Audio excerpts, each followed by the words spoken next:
This is Professor Homa again, and I'm going to add one little thing to the circle to heart exercise that we worked on last time, or that I demonstrated last time. So this will be real quick.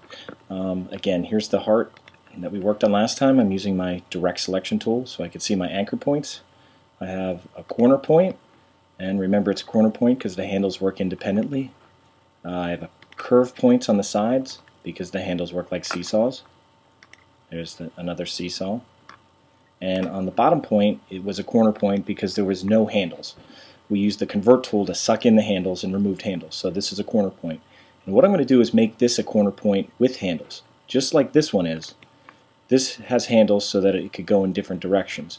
What I'm going to do down here is put handles on it so we can kind of make like an S curve, so the heart comes to a little bit more of a kind of dramatic point and loops out a little bit. So there'll be a little S curve along here, kind of more like a cartoon heart, and less like a standard pointy heart that we're seeing here. So what we're going to need is the convert tool, because you might say, well, it's a corner point already. Why do I need to convert it if it's going to stay a corner point?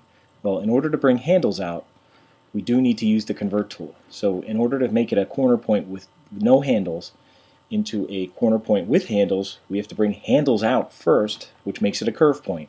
Might sound confusing, but I'm just going to demonstrate and hopefully you'll see what I mean.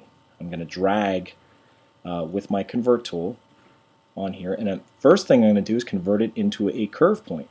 So if I click and drag on here, I'm dragging down and I'm looking to where that handle is going up, and I can see it's creating the kind of arc that I want for my heart. It's kind of creating that little S shape. Let's see if I go in here, it's making it, and that's on the right side of the heart that I'm talking about. It's making that S shape, and that's the shape that I want, and I'm going to leave go. And right now it's a curve point. If I move these handles, they'll work like a seesaw.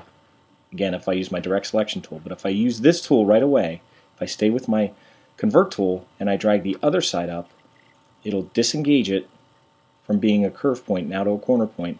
And now, just like the top, these handles work independently. I'll use my direct selection tool, click on here, and I can now see that these handles work independently. If I move one, the other one stays stationary. So these work independently now. So I can now adjust this. And what this does, just to explain this a little bit, is these handles control the path of the arc, or the arc of the path, I should say. So when this handle's going up, you can see this path starts in an upward motion. When this handle's going down, the path goes in a downward motion. And obviously, if one's going down and one's going up, just like if you took a piece of plastic and kind of, pulled one end up and one end down, it kind of makes an S shape. And that's what's happening here. It's creating this S shape by having handles. And without having handles here, we can't get this little arc that goes up and then down again. And I'll review that again. I'll use my convert tool and I'll first suck in the handles. You can see now this path is going down, and then it just goes right back into the point. Without handles, it can't loop up and come out again. But if I drag on this with this convert tool, and I drag in a downward motion, and if you flip it around by accident, just flip it back. You don't want to be flipping lines, but I'm just looking at one side of it. I'm flipping it up, and then with the same tool, I'm dragging the other handle up, disengaging it, making a corner point. So it goes actually to a curve, then to a corner again with handles. And now I don't want to do anything else with this tool. I don't want to click here because it'll accidentally, and I'm going to undo that, but it'll suck in the handles if I click on it. So, well, maybe I'll click on it again just to show you. I click, remove handles, drag to create handles like a curve, and then if I drag again on a handle, it'll make it into a corner point with handles.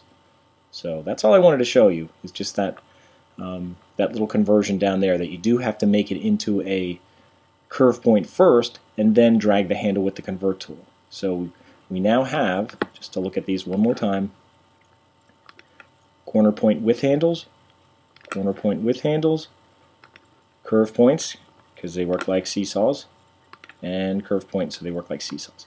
That's all I wanted to show you. We're going to do something else with a square and making it stars, and we'll use some of these other tools, adding anchor points and deleting anchor points. But for now, that's the last thing I just wanted to show you with this heart, so we're done with this.